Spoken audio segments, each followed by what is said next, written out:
Bocah 5 tahun bernama Made Deva mengalami demam tinggi dan sempat muntah hingga harus dilarikan ke rumah sakit. Namun, Made Deva yang tengah bersama sang paman sempat ditolak warga ketika hendak berlabuh di Pelabuhan Padang Baik, Kecamatan Manggis, Karangasem.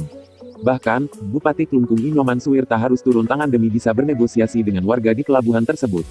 Made Deva dan sang paman yakni Iwayan Yatnya diketahui menaiki speedboat agar bocah malang itu bisa langsung dibawa ke RSUD Klungkung.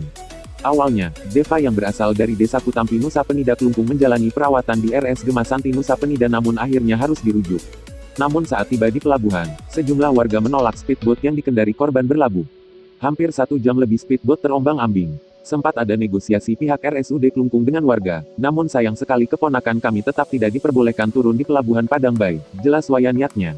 Akhirnya pihak keluarga meminta bantuan Bupati Klungkung Nyoman Suwirta dan anggota TNI Polri untuk bernegosiasi dengan warga. Negosiasi tersebut ternyata tak berhasil dilakukan.